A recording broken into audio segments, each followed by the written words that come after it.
runs an NGO that has rendered its services for the welfare of society. He is a successful entrepreneur. Mr. Inspiring social activist, a passionate educationist for the last 2 decades, providing education to students from various social and cultural backgrounds, possessing excellent verbal communication and writing skills. He's a next-gen speaker and passionate writer. He has received many awards and worldwide recognition for his efforts and contribution to the betterment of society and in the field of education. His multifaceted personality and his creative pursuits are evident from his work. Mr. Piyush Pandit concocts the world's first virtual internship university during a pandemic, the International Internship University, II. Women's empowerment is empowering women in all walks of life. Mr. Piyush Pandit strongly believes that every woman has a constitutional right to quality healthcare facilities, economic security, access and right to education, and political power. The economic and social growth of the world depends on the active participation of women, as they constitute half of the world's population. Mr. Piyush Pandit says that women are multitasking. Women are born to rule. The power of being a woman is exquisitely enigmatic. A woman creates a life no other can. She has dreams. She lives for today, which holds the promise that she will make her tomorrows all meaningful. A woman fights innumerable battles, takes stands here most women to struggle for their self-worth, for the freedom to soar to heights not traversed before, to venture into unexplored territory, besides their untapped potential. Mr. Piyush Pandit thinks that every woman is an entrepreneur unknowingly from her birth.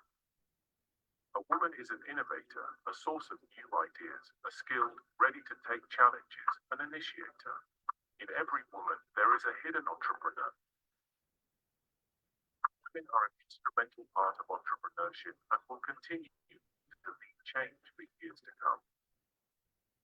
Through their ingenuity, they bring economic growth, innovation, creativity, and productivity. They also inspire other women and individuals to become business owners. Women entrepreneurship is the process in which women initiate a business, gather all resources, undertake risks, face challenges, provides employment to others, and manages the business independently. Women entrepreneurship refers to a business or organization started by a woman or group of women. Mr. Piyush Pandit always had an urge to provide a platform to women entrepreneurs to establish and enhance business contacts, exchange business ideas and products and services, identify emerging opportunities for the domestic market, export promotion, joint venture, business collaborations, strategic partnership, and other business activities. IIU Women Entrepreneurs Council is a venture by International Internship University by integrating banking, finance, infrastructure, realty, education, entertainment, media, sports, healthcare, pharmaceuticals, professional services, and other fields for development and enhancement of business contacts and growth.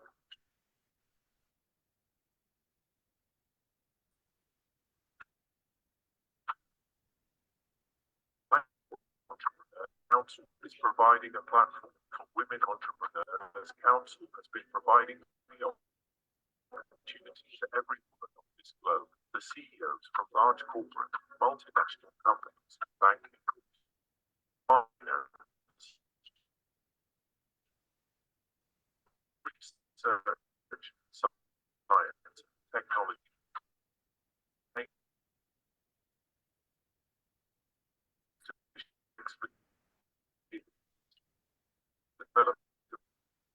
amongst women entrepreneurs. IIU respects theirs entwined with entrepreneurial skills to give a woman the power to create magic, magniloquence, and money with her skill sets. International Internship University is giving cultivated talent within her to be the successful women entrepreneur by joining IIU Women Entrepreneurs Council. IIU Women Entrepreneurs Council will support you to become a women entrepreneur. We will teach you to learn by using your hidden talents to become an icon. The part of the International Internship University Women Entrepreneurs Council to recognize you as an entrepreneur turning history into your story. Achieve the goal.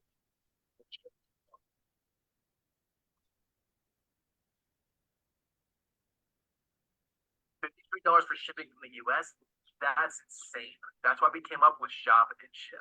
You can order from your favorite stores to our local addresses in over 40 countries. And get this, with our Flex subscription, we deliver to your door, charging for every 100 grams of your actual order. Way more precise and way cheaper than what the stores offer. Sign up and start.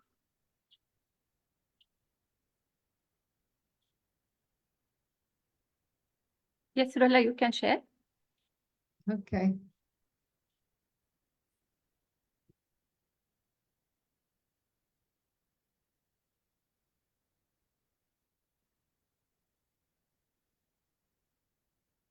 Okay, hello everyone.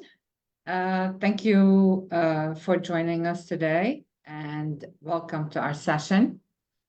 What we're going to be talking about is confidence building and what are the mistakes or the issues that are holding us back as women. And it's great to be here with you. My name is Rolla.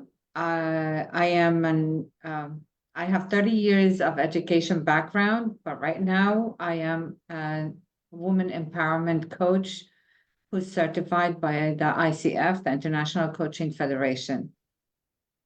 So I am an entrepreneur because I just started my website and my business as a woman empowerment coach. To start our session today, I want you to relax, enjoy yourself, and I also want you to open up to new ideas and try to be as open as possible, because having that sense of openness to change and development will actually build our confidence. So we're going to start with this little activity to set the scene. First, we're going to take 3 deep breaths with our eyes closed and try to calm the self down and try to calm our mind down. So let's start with closing your eyes, sitting in a relaxed position in your seat, and just take regular, normal breaths. Okay, so inhale, exhale, relax. And if a thought comes to your mind, acknowledge it because we cannot stop it, and then push it away and concentrate on your breath.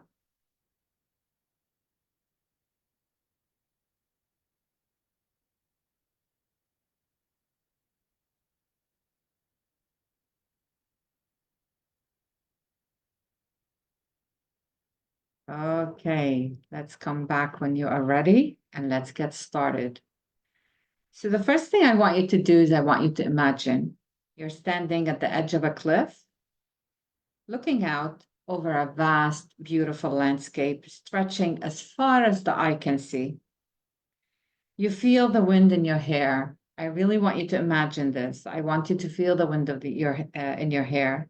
I want you to feel the sun on your face, the smell of that beautiful, clean air.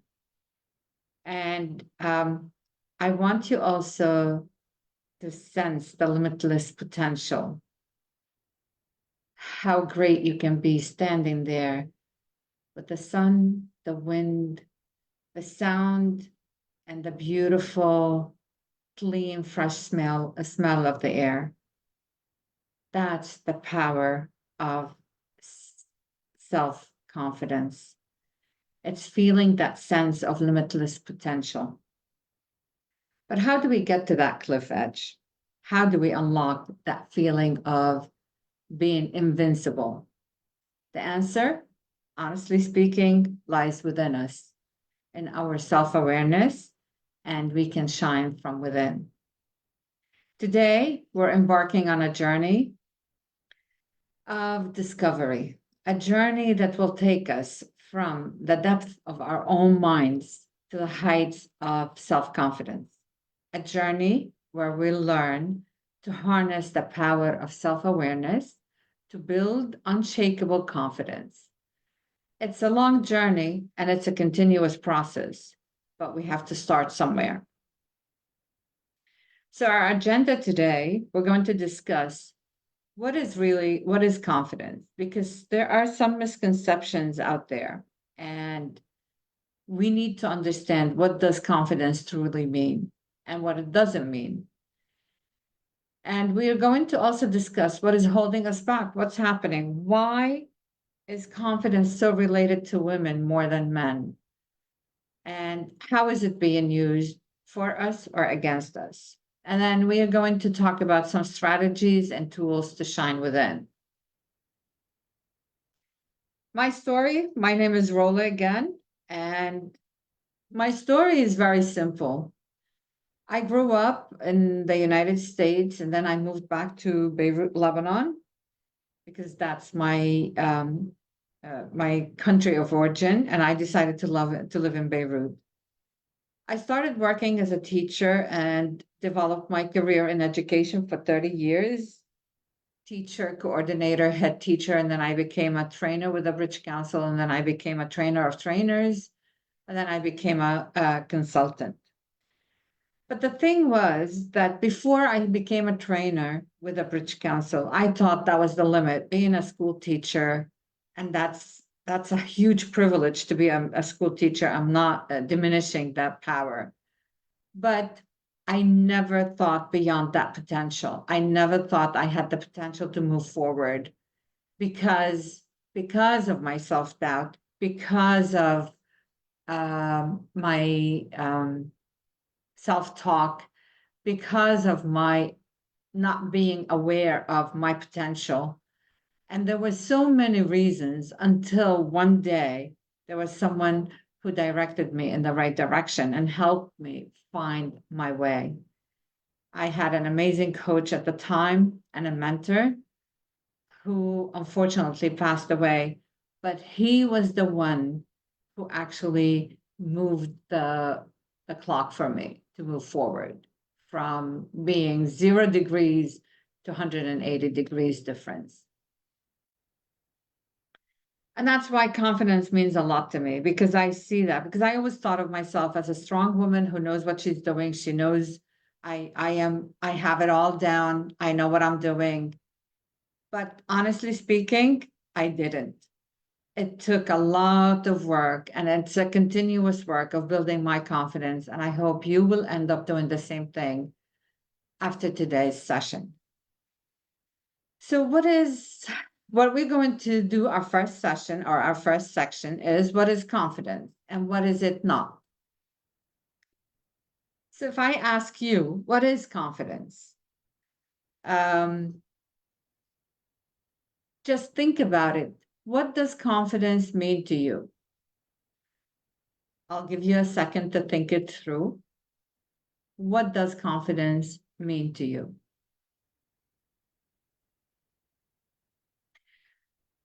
You know, some answers are might say, I feel when I feel confident, so it's a feeling. Some might say it's a personality trait, so you cannot develop it, or you can develop it, but you have to have specific personality trait to develop your confidence. And confidence is, and I might add to this, that confidence is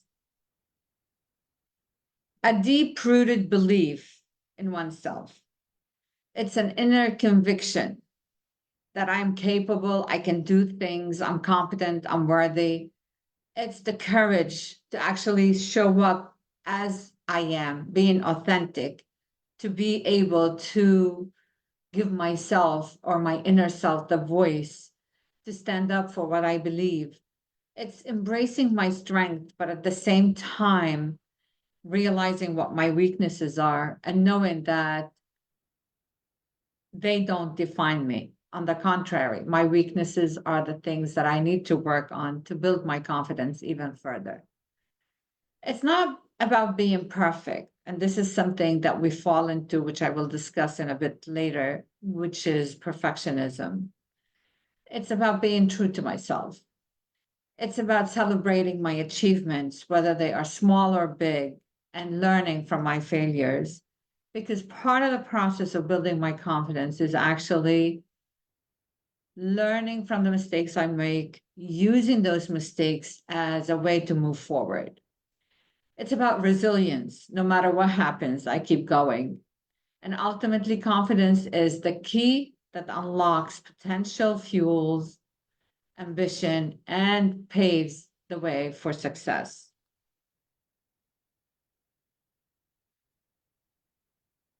However, confidence is not a feeling. The truth is that feelings like nervousness, anxiety, apprehension, and fear are totally normal. Confident people still feel these things. I'll give you an example. I felt this way when I was preparing for this session. I'm being honest with you. And I always feel the nervousness, the anxiety, and sometimes the fear when I have something to do or a presentation to do. Yet I am confident enough to move forward. And confidence, of course, is not a personality trait either. Many people interpret extroverted people who are outgoing and like the spotlight as being confident, and they judge introverted people who are more quiet or reserved and maybe even to themselves as not being confident. But the truth is, honestly, that many outgoing people that we see actually act the way they do because of their lack of confidence. So they have very low levels of confidence. And many reserved people with extremely high levels have extremely high levels of self-confidence. And confidence also is not a belief in your ability. Because if you believe in your ability, sometimes believing in your abilities that you're good at something is a competency. Not sometimes, I'm sorry, but it is always. Whenever we believe in our ability that we're good at something, it's not a confidence, it's competency. But also, you can be confident that you're good at something, but you can also be confident that you're not good at something. Because the definition of confidence can be that it's your level of certainty in your abilities, so you can be confident that you're a terrible speaker, for example, and you're pretty certain that you're right. So sometimes we think of something that, I'll give you an example. I thought that I was not a good enough presenter or trainer. And that was in the beginning of my career. And I started thinking, and that had to change, and that did change because I learned to understand that it's not my confidence is not a belief in my ability. I can develop that. So let's say you're confident that you're a terrible speaker, and you're pretty certain that you're right. And so in this situation, confidence is not a good thing. This type of confidence or certainty magnifies whatever we tell ourselves. It refers to, we can refer to it as self-validation, because we tend to act on what we are certain about, causing us to actually create the outcome that we are expecting, because we've been telling ourselves that I'm not good at this, I'm not good at this, I'm not good at this. So automatically the outcome, or we create the outcome that we expected, and then validating that belief system.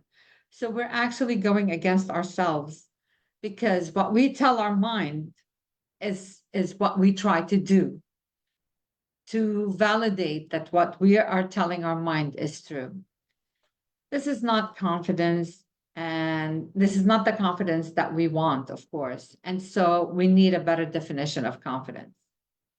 And lastly, confidence is not the same as self-esteem, which is really just self-judgment.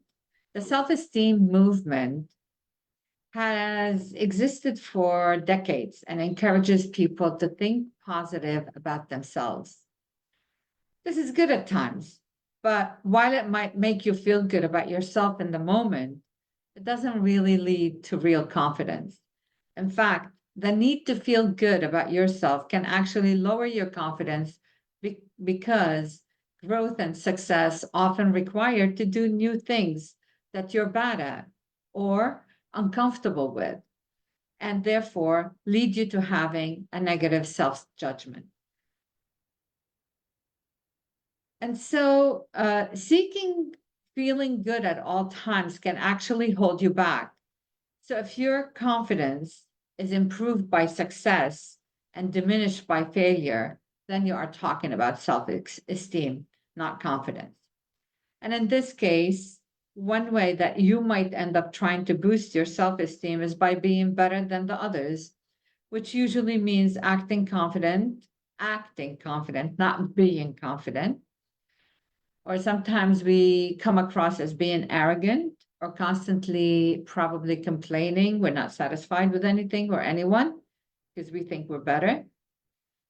And the only other way to win in this situation is to lower our standards so we can always win or reach our goals because they're easier to accomplish. Yes, we will win more. And yes, we will feel better about ourselves. But in the end, we lose. We lose because your ego or our ego is big and but our self-esteem is vulnerable. For example, if you build your self-esteem around your looks or your age and you age, automatically your self-worth will plummet as you get older. If you build it around being smart and you find yourself among smarter people, you will shrink back. In fact, you probably surround yourself with less smart people just to boost your own ego. If you build your self esteem around being right, which is extremely common these days, you will harm your relationships because you will battle with someone or you would argue with someone you love to win and end up losing trust and love. So your purpose is to win, that you don't realize that you're actually losing that trust and love of that person. Or you would argue and fight for your ideas, even though they're bad ideas, just because they're yours. So robbing yourself and others of greatness. So, what should we build your self esteem around? Your ability to learn, your ability to be resourceful. The goal is to develop an identity of someone that can grow, change, learn, and figure out if you can do those things, then you will not fail. And you will build your confidence as you move along. Your belief in yourself is no longer vulnerable. So confidence is not just a feeling. Although I have to be honest with you, you will feel confident, but it's not a fixed rate. You will have fluctuation up and down. It's a continuous process of learning and development. So to wrap this up, it's the idea of having a growth mindset, to move forward, to learn, to continue progressing, because this is how we build our confidence. And we will talk about this a bit more as we move along. So what is holding us back? We have a lot of issues going on that are holding us back as women, and some of them that go back hundreds of years, and different cultures might have them at different levels depending on where you are located in the world. But from my travels and working with a huge number of women internationally, practically all over the globe, I realized that, and this is backed up by studies, I realized that cultural practices, societal norms, gender biases, gender stereotypes, actually, what they're doing, they're conditioning our thinking and they're developing our limiting beliefs. So we start from being young, since we are babies, until we get much older. As we move along, the woman has certain standards or expectations other than the man. And these certain standards or expectations have conditioned us to develop limiting beliefs, which has minimized our confidence and made us stand still or not move forward, because as we said, the limiting beliefs that we have, that we can only do so much. So the results of all of this comes out to imposter syndrome, self-doubt, perfectionism, fear of failure, internalizing failure, where we internalize failures and setbacks because we believe it's always our fault. We don't take into account what's around us. We don't take into account, why did this happen? We always blame ourselves for the failure that took place. We underestimate our abilities. We do not assert ourselves. So we don't speak out. We don't give our opinion. We don't ask for what is rightfully ours, because I don't want to say in all, but in most cultures, this is how we are conditioned, and this is how we are trained to believe that this is what a woman should do. She shouldn't speak out. She shouldn't ask for what's rightfully hers. And one of the major issues that we have is comparing ourselves to others. Now, one thing I want to go back to is imposter syndrome. Many people, especially in the male-dominated fields, struggle with imposter syndrome, which is a psychological pattern where individuals doubt their accomplishments and feel being exposed as a fraud, even though they have shown the ability to move forward, and the evidence that they have in their hands actually show that they have the abilities. And this is related then to underestimating our abilities. We don't take, when we are praised, we try to diminish that. We try to not take that credit. And this is something that is natural or happens naturally, because, as I said, we are conditioned to think this is what we need to do. So we need to break that cycle. I'm not saying we need to disrespect culture. I'm not saying that we need to ignore our culture. On the contrary, our culture has our roots. We need to respect that. But I am saying we need to challenge societal norms and stereotypes. So what can we do about it? What can we do about to develop our confidence, to overcome that conditioning and limiting beliefs? First, we need to understand 3 psychological principles, which are very essential, that will lead to confidence.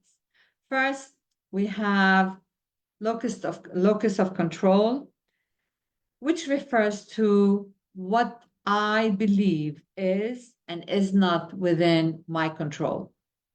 So we have the external locus of control. Some people feel like life is simply happening to them, like they're a victim of whatever it is that happens. Then we have the internal locus of control. Other people believe that they're in control of their own lives. And even when something happens to them that appears to come from the outside, they still are able to see that they do have the power over the outcome. So everyone varies how much control they think they have, depending on the different circumstances in their lives. And so the question is, how do you develop an internal locus of control and then feel empowered about your life? But before I move into that, It's very simple. I'm going to give you an example of the locus of control. So if you have someone or you have two friends, they are twins, okay? And they grew up in the same household. The household does not feel, that was not one of the ideal ones. There was a lot of abuse. The father wasn't treating their children well, and so on. So when they grow up, they leave the house, of course, they couldn't wait to leave the house, and they just disappear. After a few years, the father passes away, and the relatives felt that those two kids need to come back and attend the funeral. So they contact them. One of them is very successful, working in a very well-known company. He has become the CEO of that company. And then the other one is living on the street. He's an alcoholic. He barely lives, actually. So that person who contacted them asked them, how did you end up being like this? And both of them answered the same thing. Being in the circumstances that I've been in, what else did you expect? Two twin brothers living the same way, one extremely succeeding, and that's that person who has the internal locus of control, and he took action, while the other person who gave up, and he took the idea of the external locus of control and decided to give up. And that's when he was biased towards inaction. So how do we develop our locus of control, the internal and the external? The external locus of control, when we become biased towards inaction. So we decide not to do anything and not to take any action and just say, this is it. Circumstances are taking over my life. This is not my fault. And that's how it happened. Where on the other hand, the person who has internal locus of control is a person who has bias towards action. He decided to move forward, to be resilient, to achieve, to improve, to build his confidence, and so on. Now, the most important principle that we need to consider when we're talking about confidence is mindset. So we do have the fixed mindset and the growth mindset. I'm sure most of you are familiar with mindset and the growth mindset. It was developed by Dr. Dweck in Stanford University. And we know that a fixed mindset is a mindset that it's limited. It's something we believe that we cannot improve, we cannot develop.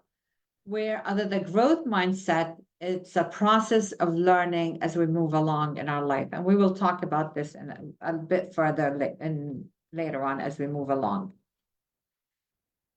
All right, so the journey of confidence. The journey of confidence, first, we need to develop our growth mindset, be open to learning and developing. And then second, we need to practice our self-awareness, which involves understanding our emotions, our strengths and weaknesses, our thoughts, our beliefs. This is very deep. This is something that we really need to take time and do. And we have to become aware of what is going on within us. What is happening to us? What are the triggers that make us act the way we act? And what are the triggers that make us fear things? And how valid is this fear? So is it a situation? Is it a person? Is it a place? This is what self-awareness is. And then we talk about self-doubt. We have to understand that self-doubt is a habit loop and it can be broken. Become aware, and we need to become aware of the 4 self-doubt traps and identify where we are stuck at the most. So when we're going through those 4 traps, where are we? We will discuss these in more detail. And then we have fear. Of course, there is fear of change, fear of failure, and fear of risk. We have to understand that again, where we are stuck in the cycle of change for us to be able to overcome fear and develop it further. It truly is not, then we move on to self-talk. So it's really not what happened to you in your life that creates your story. And if we go back to the story of the twins, it's how you interpret it or how you frame it or how you frame your experiences. Your interpretation of events either empower you or disempower you. And we go back to the locus of control, and that's why we talked about these. So let's talk about adapting a growth mindset. I have some examples here taken from positive psychology. So a person with a fixed mindset would avoid challenges. A person with a growth mindset would actually embrace a challenge. With a fixed mindset, we become defensive and we give up easily. So it's always someone else's fault that things are not working. Where when we have a growth mindset, we persist despite the setbacks because we're resilient. In the fixed mindset, effort is worthless and fruitless, where in the growth mindset, effort is the path to mastery. So I am aware when I have a growth mindset that I'm not going to go from A to B on a smooth ride. I'm going to have some bumpy roads there, and I'm going to have some setbacks. And I put the effort because I know that effort is not going to go to waste, even though I don't see the result at that moment, or I don't have immediate gratification. I would have long-term gratification. And as a person with a growth mindset, I am aware of that. So with a person with a negative mindset, they ignore all negative feedback. Where the person with a growth mindset, I learn from the criticism that I get from people. And this is how we develop and improve, because how people see us is really important. It's not just how we feel, and it's not just how we believe. And I don't want to listen to that person. I ignore that negative feedback because I'm not ready to face myself. Where I have a growth mindset, I'm ready to listen to that person because I can learn from my mistakes and move forward. Then feel threatened by the success of others. That's a fixed mindset. Where the growth mindset, be inspired and learn from others' success. And this is how we develop. So when I first started, I'll give you an example. When I first started with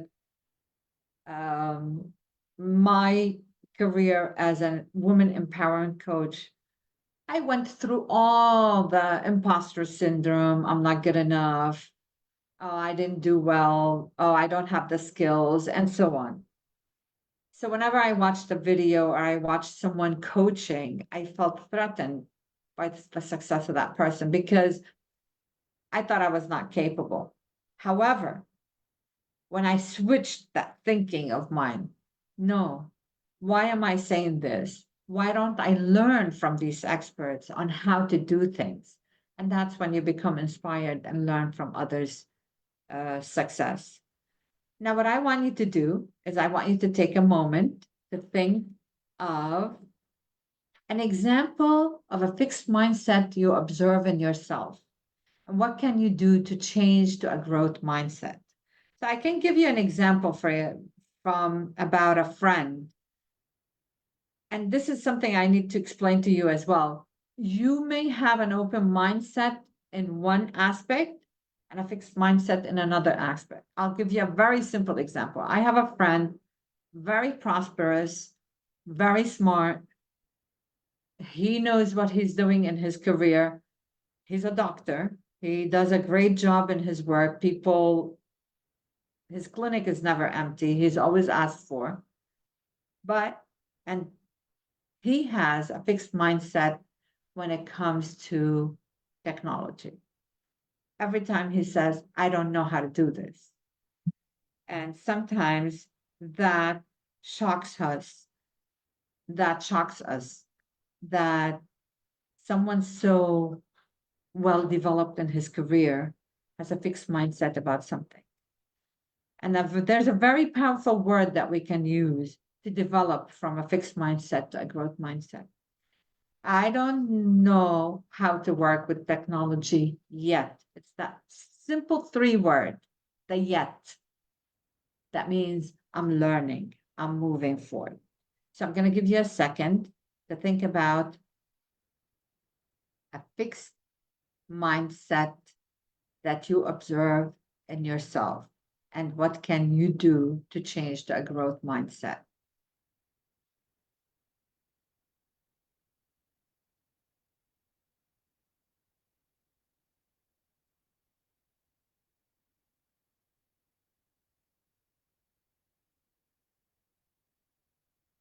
And since you're not sharing it with anyone, I think it comes to you right away because we're not going to share it. So this is only for you, but I want you to think about it. What is it? And how can you switch it to a growth mindset?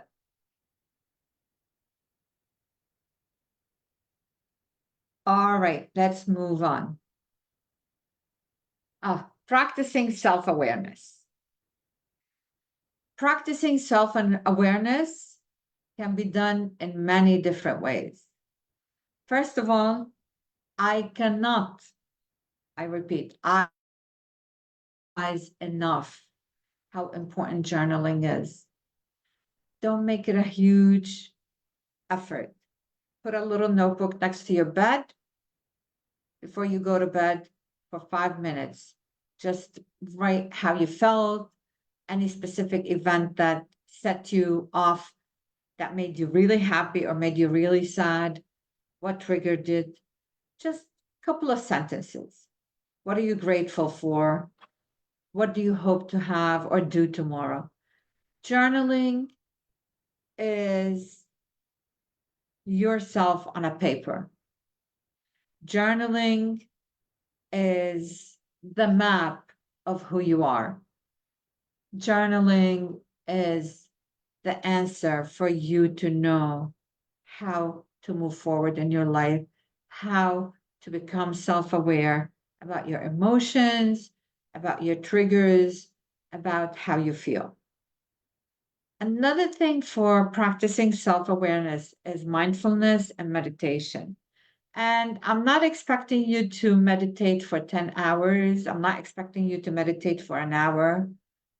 If you can just give yourself 10 minutes a day to just sit, calm your mind, let your thoughts go through, and acknowledge these thoughts, but concentrate on your breathing. This is mindful meditation. Be mindful.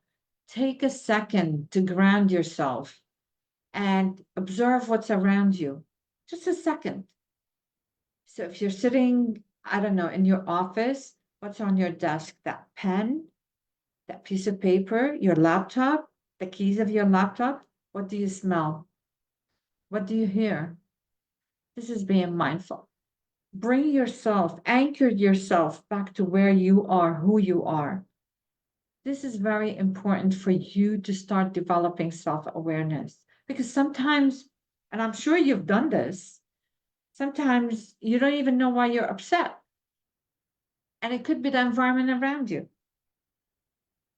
I'll give you I love giving examples because it makes it so real and it makes it so effective.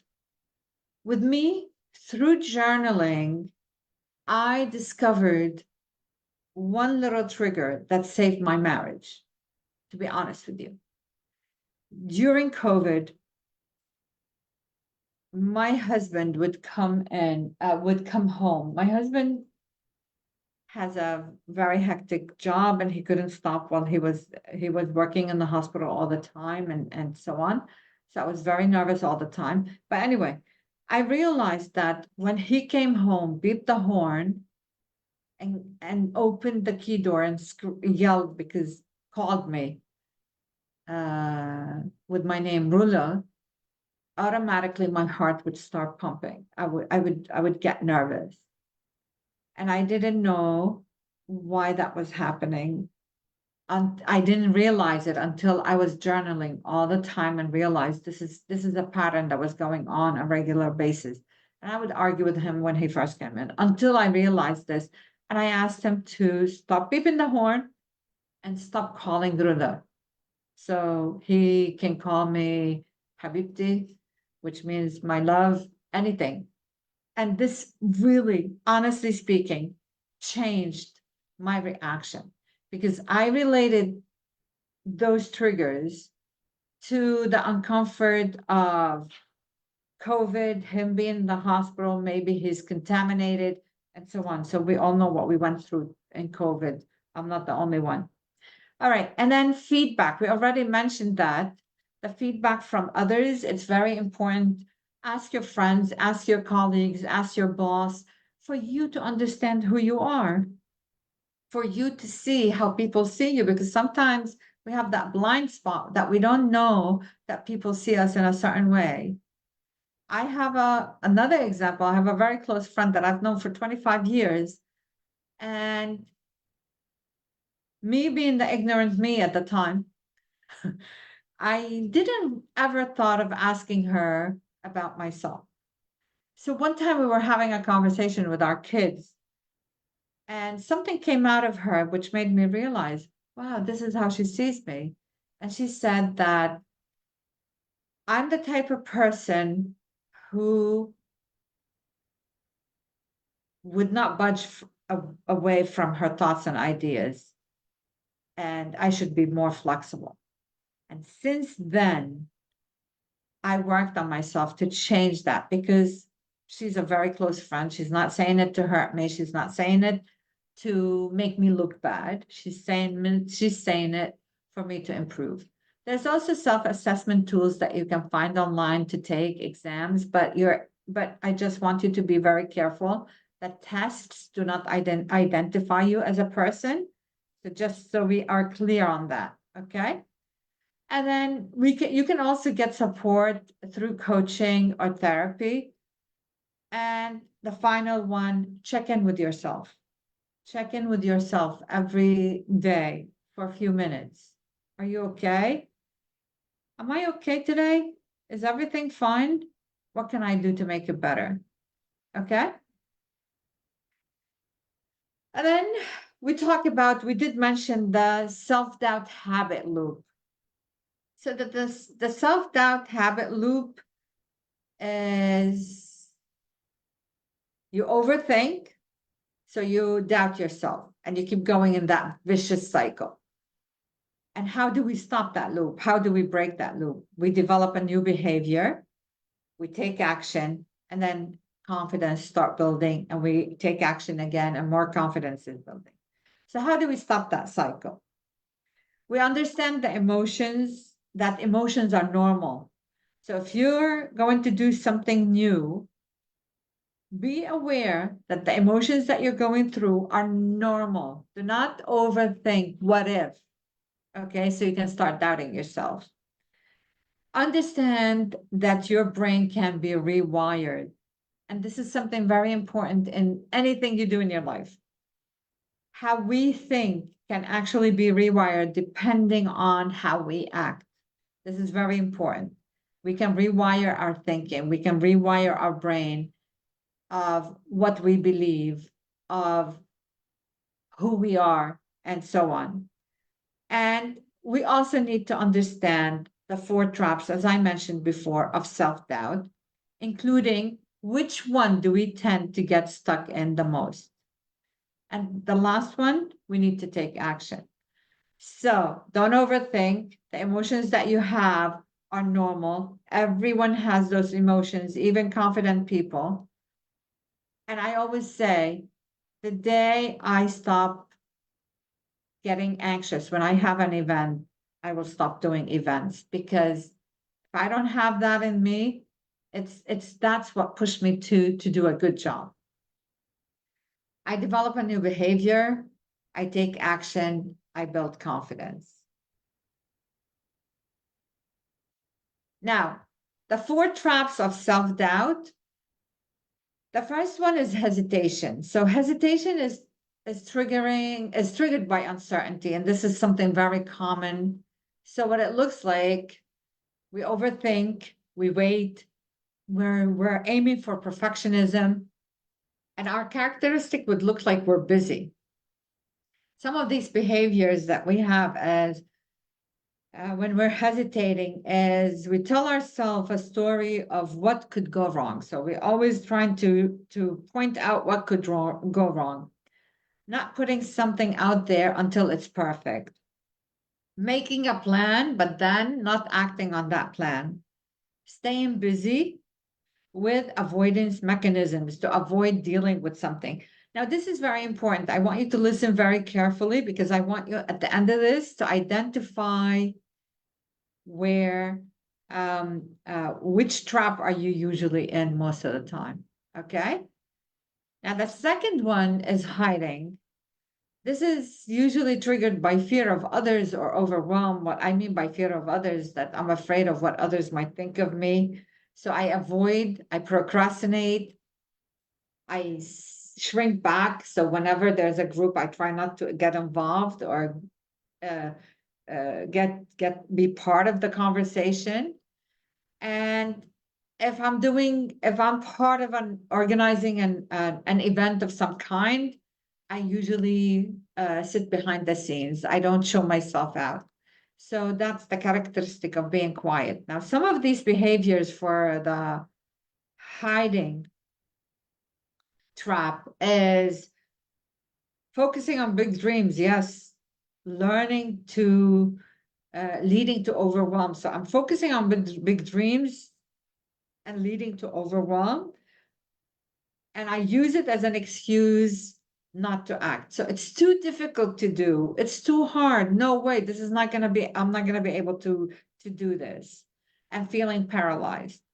So it's not standing up for myself or asking for what I want, and actively protecting myself and holding myself back, being able to identify a dream and feel passionate about it, but not having an action plan, shrinking back from opportunity and playing it small, afraid of being judged, looking like a fool, or disappointing or upsetting others. So I'm always worried that I might look like a fool, or I might get other people disappointed or upset.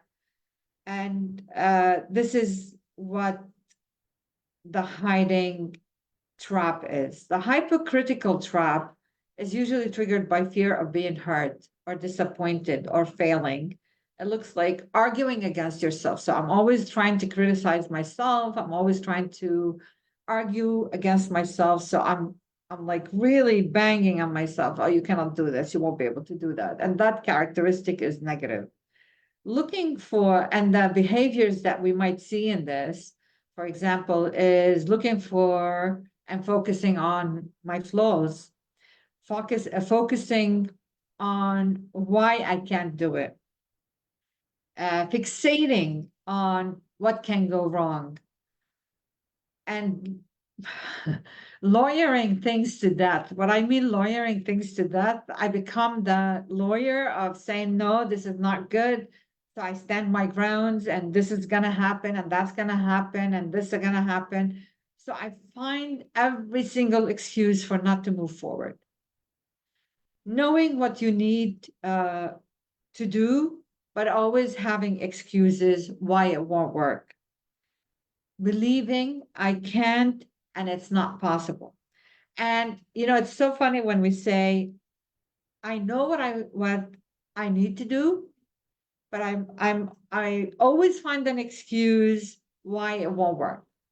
So for example, if I say, someone approached me and said, Rolla, we would love you to do a webinar with us.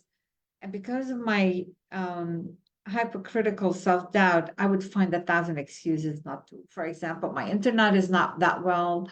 I'm busy on that day. This cannot happen. I have a family event, I cannot give up, and so on. Now, as you can see, as we move along, things get more and more difficult, and this is something you need to understand. So, like, hesitation is much faster to deal with, and you can grow out of it in a much quicker way. Whereas helplessness, which we're going to talk about right now, is a much deeper rooted self-doubt that needs a lot of work, that needs follow-up, and that needs continuation of probably coaching and therapy. All of them, all of these.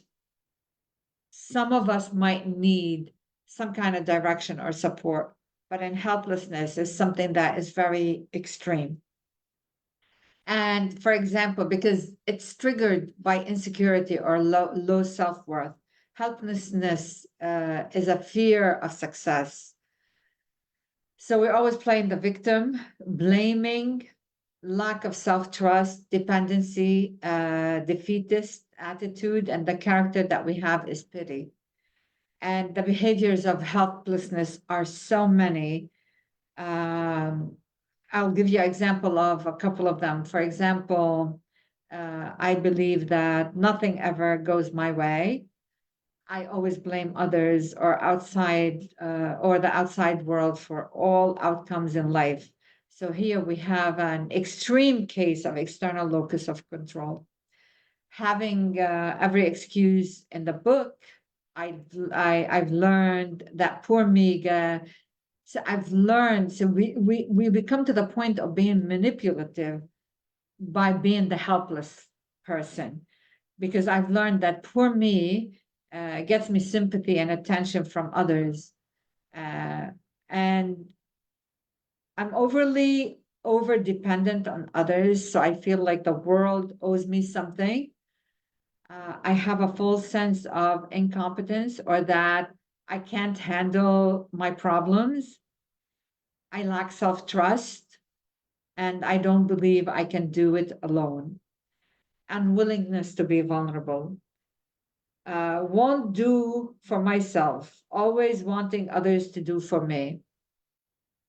I fear of success because deep down, I fear that if I were to succeed on my own, I would lose the support of others. This is very important. Um, I lack of taking responsibility for my life.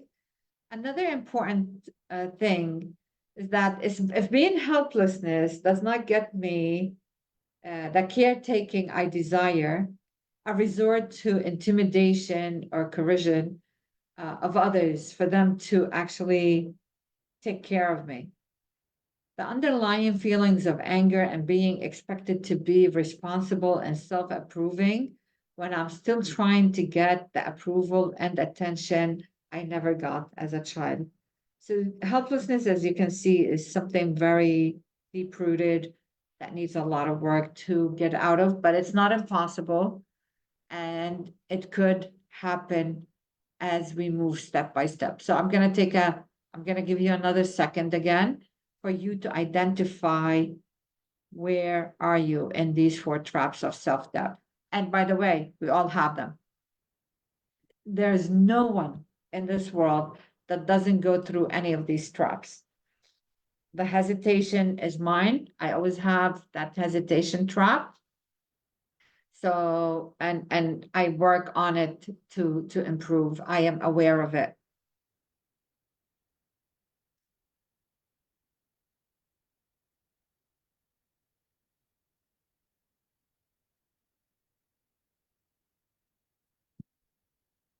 Okay, and let's move on to the next slide. Fear of change and of risk and failure. This is my favorite because this like illustrates what fear is all about. So I'm a little fish in a little glass bowl in someone's house. And I know that if I go from here to the beautiful sea. I can be with my other friends and I'll be happy and I'll be prosperous and I'll move forward and all of that.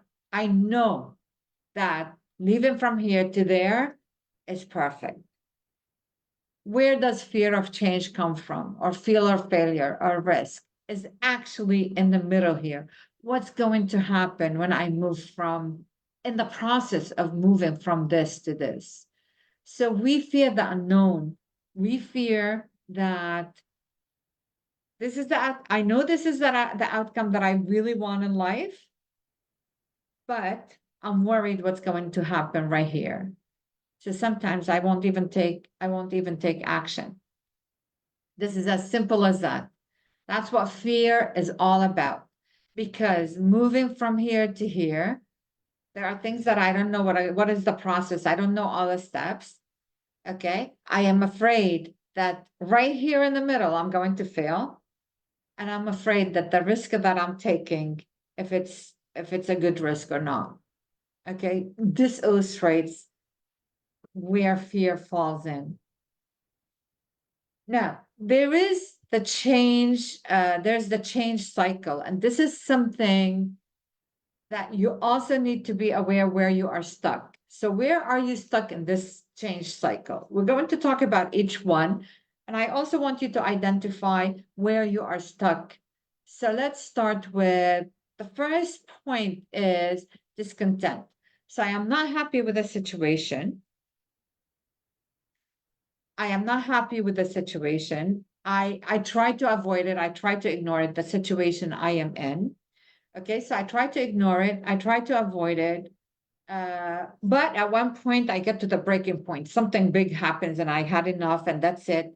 So let's say I'm working in a place I'm not very happy with. But I'm saying it's okay, I'll carry on. And then something really big. So the boss calls me in and say, Vula, you're not doing a good job.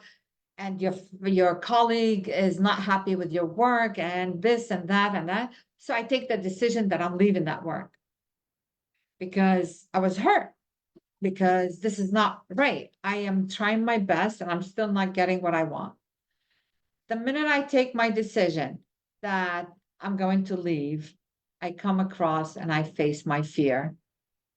And my fear could be a whole bunch of things that go in my head. What if? What if? What if you don't find another job? What if you didn't understand what was happening? What if no one hires you? What if they're right? What if I need to improve myself?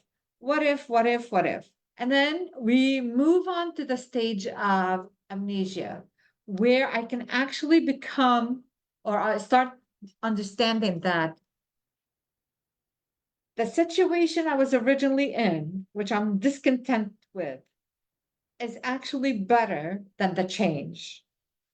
So I start giving excuses.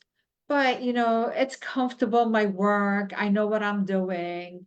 I know the people that I work with. It's easier. And then I go to the second stage, backtracking, where that's it. I go back to step one. And then the cycle starts all over again, all over again. So it's discontent, breaking point, decision, fear, amnesia, backtracking. And then again, we keep going in that cycle until, how are we going to break that cycle? We have two choices. That cycle is broken through extreme pain when we really get to the point, or when something drastic happens to us that we don't have a choice and the cycle is broken, or when we learn to be self-honest through self-honesty. And what I mean by that is very simply, apologies for that, didn't mean to move that, is very simply the humble experience of realizing that a part of me doesn't really want to change. I am comfortable with my habits. I have a lot of fear that's holding me back. I have my limiting beliefs that are also holding me back. I have some sort of benefit from being being where I am. And unfortunately, some of us are unhappy because we want to be unhappy. We are addicted to the situation, so we identify with it. We believe that our pain is us, it's our story. So if I'm not in that pain, and this is really something deep. I identify, it becomes part of my identity. It becomes something that I always talk about. So I'm always telling my friends that if I take the work example, they're giving me a hard time. They always give me a hard time, and it's really difficult to keep up with everyone and make everyone happy, and so on and so forth. So, and then I see that I'm resisting to letting go. And only after reaching this level of self-honesty can I truly choose to change. So this is like the depth of self-awareness, the depth of understanding yourself and being honest with yourself to move forward. Reframing your thoughts. Before we reframe our thoughts, I'm sorry about that. Were you able to identify where you are stuck in the cycle of change? So were we able to identify where we are stuck in the cycle of change? Let's take a moment to do that. Okay. I might be running a little bit over time. I know, apologies. Now, reframing your thoughts, it's talking about self-awareness. First of all, you have to be aware of your negative self-talk thoughts. And how do we do that? Through our self-awareness, through our journaling, through our sitting with ourselves, catching ourselves saying things negative about ourselves. This is very important. We have to practice affirmations and incantations. Body language is also very important because, to be honest with you, your body sends messages to your brain. If you're happy, you're sad. So your physiology actually sends messages to your brain. And I want you to try this at one time and anytime. If you're not feeling that great, just put a smile on your face. That will trigger your brain. Oh, putting a smile on her face, that means she's happy, would actually send you happy hormones into your body or happy, and so you can feel a little better. And it does work. And everything I'm telling you here is something that I've tried myself. So when you do have something, some big event that you need to do, take the Wonder Woman pose. The Wonder Woman pose is when we put our hand on our waist and we stand up. We all know who Wonder Woman is. And that gives us that confidence that we're there, we're standing there. And this triggers our brain to actually make us feel and act confident. Okay, 4 keys to successful affirmation. So what affirmation is actually telling ourselves, it must be believable and within our control, first of all. So we don't make affirmations that are, so Rula, you're going to do well. Rula, you're going to be able to present this this webinar well. So it has to be believable and within our control. It must be in the present tense, happening now, and it must be personal, and it must be positive with no, not, or don't. Okay. So you must feel it. You must repeat it regularly, 3 to 5 times per day for 21 to 31 days. I'm going to give you a quick story that happened to me just recently. So like I said, I grew up in the United States and in New Jersey, and every time we wanted to go down to New York, my mom would get very apprehensive that driving to New York is really bad. So that stuck to my mind.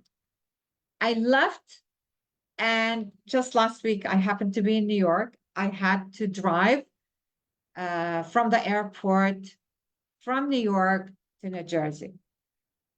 And for me to be able to do that, the week before I arrived in New York, I did affirmations. Honestly speaking, I kept in my mind saying, driving in New York is easy. Really, you can do this. You can succeed at this. And I kept repeating that every time that came to my mind, the trip came to my mind during that week before traveling. And guess what? Driving in New York is really easy. And I did it, and it was fine. So what is incantation? So incantations actually is adding a physical movement while repeating your affirmation. So Rula, yes, you can do it. You're going to be driving. You're going to make it. And I know you will. Make yourself believe it. Make yourself believe what you're saying. All right. Like I said, your brain reacts to your physical status. So are you standing tall or slumping down? So I cannot be doing affirmation while I'm slumping. Oh, really, you're going to be great. You're going to do this. I cannot sit in front of you here and present to you and I really want to tell you something. Would you be listening to me? No, you will not. So I have to have that firm voice to bring it across to you that I am ready to show you how this works. Now, I want to end today's session with a very simple exercise. I want you to follow the instructions that I'm going to give you. And I want you to stand up, okay? And when you stand up, let me see if I can put my camera on. My camera is on. So what I want you to do is I want you to stand up. I won't be shown on my camera. All right, anyway. All right. I want you to stand up and I want you to twist around with as much as possible and see where your hand reaches. All right. And I want you to identify that point where your hand reaches. Come back, close your eyes.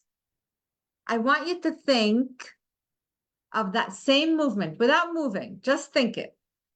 And try to reach further than you already did. As far as you can, mind can go. So think of yourself as elastic. All right. Now, I want you again to turn around and do the same thing, same movement again. Where did you reach? Visualization is very powerful. If you want to succeed and develop your confidence, visualize, feel it, live it. And that's what we did at the beginning of our session.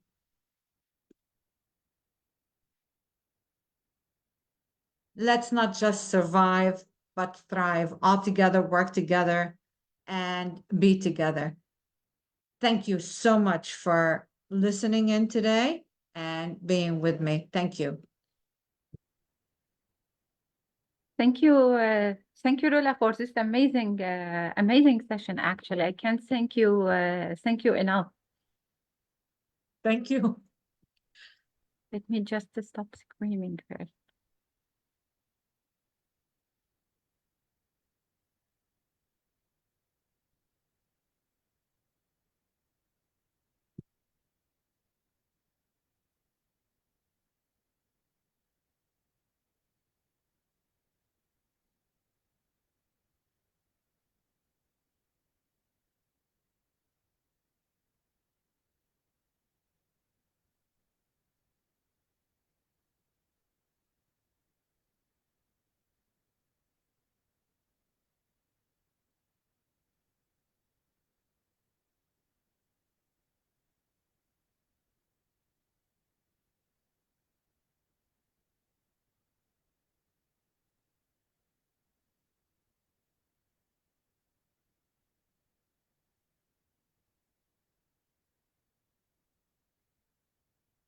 I would like to thank you all for being with us today. For all the people who just watching on Facebook, please don't to forget just to fill in the registration link in order to have your certificate. Thank you, Rula, again for being with us today, and stay tuned for more sessions with IAU Lebanon. Thank you. Goodbye, everyone.